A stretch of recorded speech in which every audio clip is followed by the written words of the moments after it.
We are back at the office, back from our epic trip to Banff.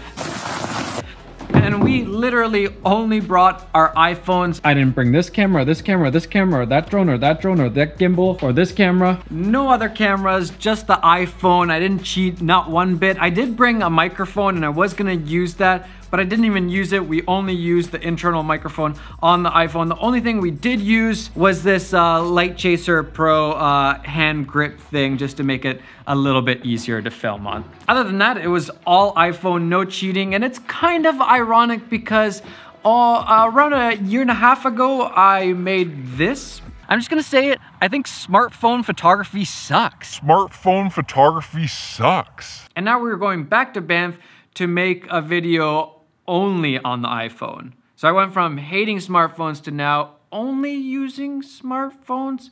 But that's how much things have changed. When I first used the iPhone 11 Pro, I immediately, oh, sorry. Now, we got a new cart here, so I was just using it for filming.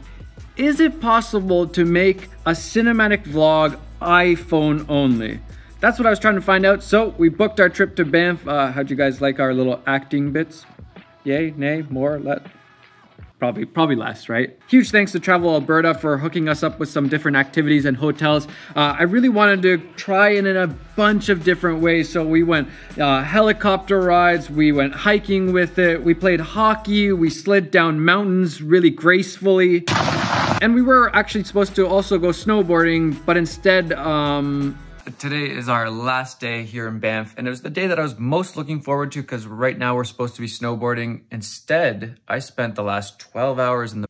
So yeah, that kind of sucked. We brought our snowboards all the way to Banff and didn't even get to snowboard. But the overall experience, surprisingly or not surprisingly, was very positive. And here is having less gear to deal with. Literally, this is your camera, your microphone, your gimbal, 3 lenses, all in one little package. You don't need all of this, you just need this. And that makes some big difference, especially in terms of weight, which becomes really clear when you're hiking in snowy forests for a couple hours. So as we're doing this, not that little, but it reminded me of Iceland. I did a very similar walk to the airplane. If you guys have ever been to Iceland or seen Iceland, the classic airplane, it's a really long walk there. And by the end of it, and nowadays it'd be a gimbal, a drone box, it was the Phantom 4 Pro Plus or whatever, and my camera bag. So it was so heavy. Now I literally just have to carry my iPhone. That's a positive. That's a good thing. I would rather save my knees, so I'm very happy right now, very happy. After the hike in Iceland to that airplane with all my gear, my knees were they were so shot. Like I don't have very good knees. My legs literally felt like peg legs. I could barely walk after, no joke. The whole rest of the trip, I couldn't really do any hikes because my knees were just so broken because of all that gear that I was carrying. Versus now, I carried this. But less gear also means faster shooting. We didn't have to set up gimbals and get different lenses out and put on the microphone, all that. So we didn't have to do anything. We just pulled out the iPhone and then we started filming. So we were really able to get more footage faster. And maybe not as important, but because I didn't have all of this gear and stuff to deal with, it made the experiences so much more enjoyable. I felt like I could experience the heli ride more just, you know, filming with my iPhone versus trying to deal with a gimbal and, you know, working all that and bumping it into, and just like all those headaches and stresses of having a bunch of gear and shooting with it. I think I enjoyed the experiences a lot more using just my iPhone.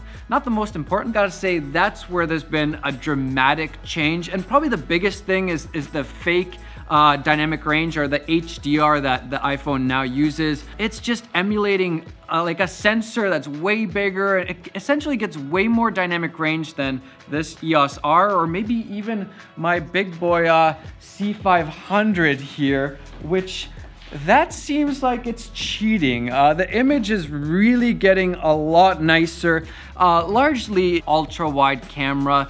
That really changed everything for me. Part of it is just because it looks so different from the traditional iPhone or smartphone look that we've seen.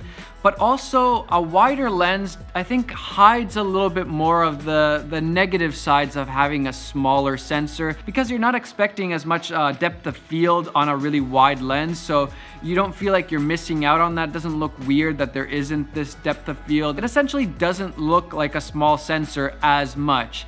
And there's times where I could definitely trick someone into thinking that the clip that I filmed on this iPhone is actually cameras. And especially for vlogging, to get that ultra wide angle, it feels so much more natural for vlogging. It feels like you're there with that person instead of just getting that like close up of your, you know, like if I was old, it also doesn't feel like I'm in your face all the time, you know?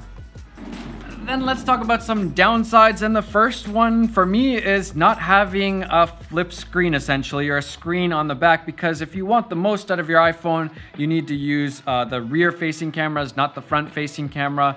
And then when you're doing that, you no longer can see if you're filming or even if you're recording. At least that would be nice if there was a, you know, the flash or something would, you know, tell me that I'm recording, because there's a bunch of times where I thought I was recording. Tell buttons, I accidentally would stop or start recording. For example, when we were sliding down that mountain hill together with Tyler, and all of a sudden I accidentally stopped recording. So you see like a little bit of me and Tyler, and then it stops, and then I realized and I started recording again, but it missed that really fun, interesting moment because yeah, buttons, tactile buttons. I miss tactile buttons when I'm just using the iPhone. Number 3, this one's pretty big for me, is not enough pro control over the settings. And yeah, you could say you should use Filmic Pro or the Moment app, but I've noticed that with those apps, there's a lot of issues with the codecs, a lot of weird stuff. When we bring it into Premiere, it just doesn't work properly,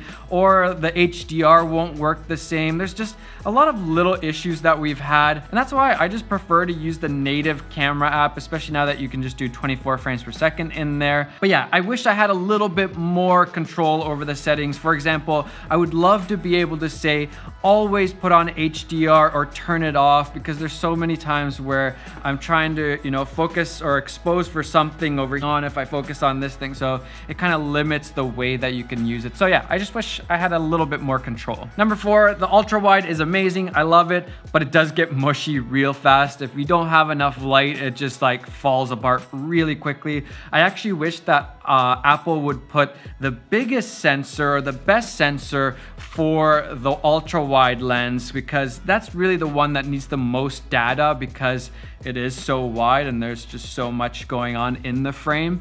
So yeah, I wish it didn't go mushy as quickly, but I still love the ultra wide even with that little bit of mushiness every once in a while. And then number 5, this one was a surprise because I love AirDrop. AirDrop is incredible. It's so handy, so fast, so easy to use. But interestingly enough, I was airdropping the footage to this computer, and then I was like, that looks really bad. It was like the codec was like blocks. It wasn't even mushy, it was like blocks. And I was like, does AirDrop compress your files? And so then I took the files using just an iPhone cord, and it was much better. There wasn't this crazy macro blocking going on. So I don't know if you guys knew, but I didn't know that AirDrop actually does compress, or you do lose a little bit of quality in that process of transferring it. But what was even worse was when we put it into Premiere, it just wouldn't play at all. There was just all sorts of issues, and we've had this before too, where like frames are all messed up and skipping and it's not playing right and all this weird stuff. And I think now my theory is that it actually has to do with the airdropping, not the actual footage on the iPhone. So just so you know, I wouldn't airdrop your footage. If you want the most quality. Future Maddie here. I decided to bring Kai to the office. That'll be a vlog coming up. I just wanted to say the audio on the iPhone was sometimes surprisingly good. I did take a microphone and I was gonna use it, but then I decided to just go pure iPhone only. And for the majority of it, the audio was not bad. It was pretty decent, but then there were definitely times when the wind comes in and it's just really, really bad. So that's still not there. Indoors, you could probably rely on the iPhone office. Okay, back to past Maddie. I really missed this thing, so I'm riding around the office. Probably not the smartest idea, but the real question is, can you go iPhone only as a filmmaker in 2020?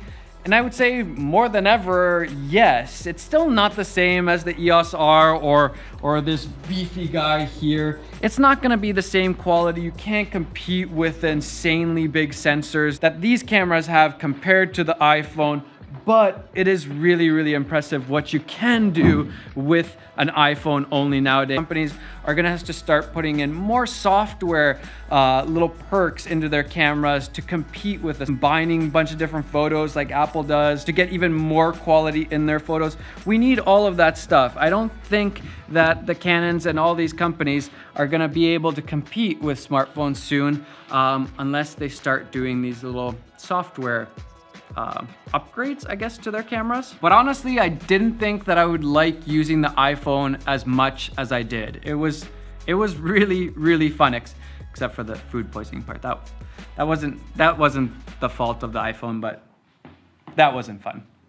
See you guys.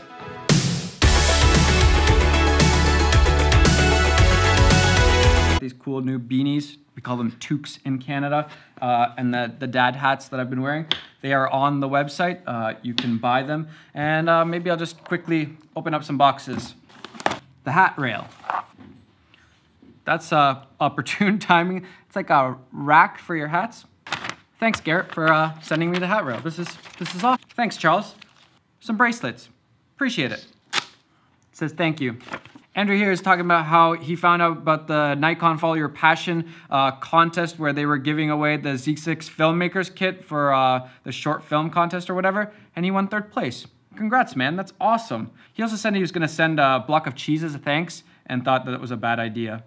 Yeah, that probably would have been a bad idea. Although I do like cheese.